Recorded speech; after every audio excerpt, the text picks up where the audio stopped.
மறக்காம சர்ப்ரைஸ் பண்ணுங்க. Thank you. Hello friends, welcome to my channel. இன்றைக்கி நம்ம வீடியோவில் ஒரு சுவையான சைட் டிஷ் ரெசிபி தாங்க பார்க்க போகிறோம். இது சப்பாத்தி, பூரி, சாம்பார் சாதம், தயிர் சாதம், ரசம் சாதம் கூட சாப்பிட்றதுக்கு அருமையாக இருக்குங்க. டக்குன்னு 10லேருந்து 15 நிமிஷத்துக்குள்ளே செஞ்சிடலாம். டேஸ்ட்டு ரொம்பவே சூப்பராக இருக்கும். வாங்க இப்போ இந்த சுவையான உருளைக்கிழங்கு பொடிமா செய்கிறது எப்படின்னு பார்க்கலாம். இன்றைக்கி நான் உருளைக்கிழங்கு ஒரு 1/2 கிலோ அளவுக்கு எடுத்து நல்லா க்ளீன் பண்ணி எடுத்து வச்சுருக்கேங்க. இந்த உருளைக்கிழங்கு எல்லாத்தையும் ஒரு குக்கரில் சேர்த்துக்கலாம். குக்கரில் சேர்த்துனதுக்கப்புறமா இந்த உருளைக்கிழங்கு மூழ்கிற அளவுக்கு தண்ணி சேர்த்துட்டு இது கூட ஒரு 1/2 ஸ்பூன் அளவுக்கு உப்பு சேர்த்துக்கலாங்க. சேர்த்துட்டு இதுக்கு ஒரு மூடி போட்டு குறைஞ்சது ஒரு 3லேருந்து 4 விசில் விட்டு எடுத்துக்கலாங்க. விசில் வரட்டும், பார்க்கலாம். இப்போ ஒரு 4 விசில் வந்துச்சுங்க. ப்ரெஷர் ரிலீஸ் ஆகிடுச்சு. ஓப்பன் பண்ணி பார்க்கலாம். உருளைக்கிழங்கு நமக்கு நல்லா வெந்து வந்திருக்கு. இது தோலெல்லாம் நீக்கிட்டு சின்ன சின்ன குட்டி குட்டி பீஸஸாக கட் பண்ணி எடுத்து வச்சுக்கலாங்க. அடுத்ததாக உருளைக்கிழங்கு பொடிமா செய்யறதுக்கு நம்ம ஒரு மசாலா அரைச்சி எடுத்துக்கலாம். அதுக்கு ஒரு மிக்சர் ஜாரில் 8லேருந்து 10 பல்லு பூண்டு அப்படியே தோல் நீக்காமல் அதோடு அப்படியே சேர்த்துக்கலாம். இது கூடவே காரத்துக்காக 2 வரமிளகாய் சேர்த்துக்கிறேங்க. நீங்கள் காரத்துக்கு தகுந்த மாதிரி கூடவோ குறைவோ சேர்த்துக்கோங்க. பச்சை மிளகாயும் சேர்த்துக்கலாம்.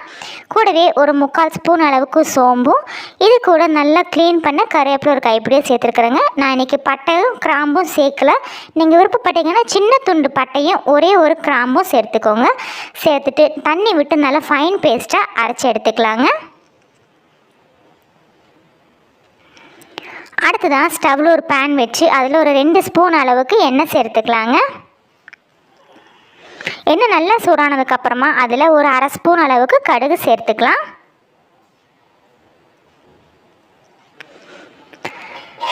கடுகு நல்லா பொரிஞ்சு வந்ததுக்கப்புறமா இது கூட ஒரு மீடியம் சைஸ் பெரிய வெங்காயம் பொடியாக கட் பண்ணி வச்சுருக்கீங்க, அதை சேர்த்துக்கிறேன். சேர்த்துட்டு இது கூடவே ஒரு கைப்பிடி அளவுக்கு கருவேப்பிலை நல்லா க்ளீன் பண்ணி வச்சுருக்கீங்க, அதையும் சேர்த்துட்டு இந்த வெங்காயம் நல்லா கண்ணாடி பதத்துக்கு வதங்கி வரணுங்க. அந்த அளவுக்கு நல்லா வதக்கி எடுத்துக்கலாம். இந்த டைமில் நம்ம பூண்டு இடித்து சேர்க்க வேண்டாம். நம்ம ஏற்கனவே மசாலா அரைக்கிறதுக்கு பூண்டு சேர்த்ததுனால இப்போ நான் பூண்டு சேர்க்கலை. வெங்காயம் நல்லா கண்ணாடி பதம் வந்ததுக்கப்புறமா நான் வேக வச்சு உருளைக்கிழங்கு இந்த மாதிரி பீஸஸாக கட் பண்ணி வச்சுருக்கீங்க, அது இது கூட சேர்த்துக்கலாம்.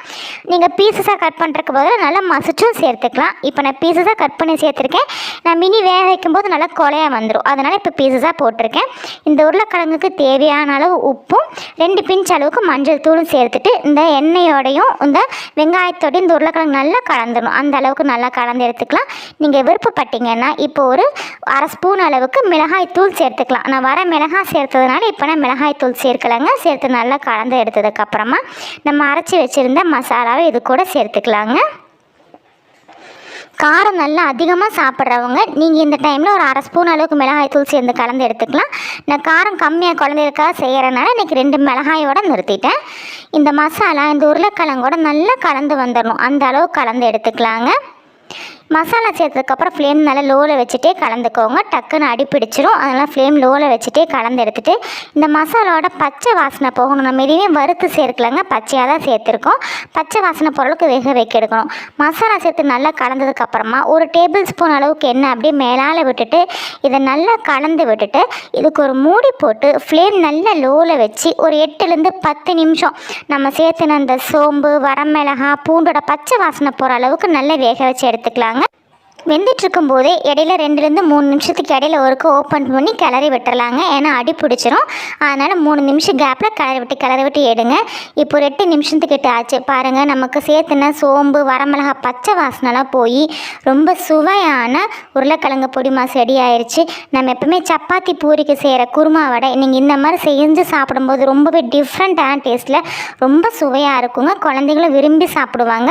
ஃப்ரெண்ட்ஸ், நீங்களும் இந்த உருளைக்கிழங்கு பொடிமாஸ் ரெசிபியை ட்ரை பண்ணி பாருங்கள். ட்ரை பண்ணி பார்த்துருவோம், கமெண்ட்ஸுங்களை சொல்லுங்கள். உங்களுக்கு இந்த வீடியோ பிடிச்சிருந்துச்சுன்னா மறக்காமல் நம்ம சேனலுக்கு சப்ஸ்கிரைப் பண்ணுங்கள், லைக் பண்ணுங்கள், ஷேர் பண்ணுங்கள். தேங்க்யூ. மறக்காம சர்ப்ரைஸ் பண்ணுங்க. தேங்க்யூ. மறக்காம சர்ப்ரைஸ் பண்ணுங்க. தேங்க்யூ.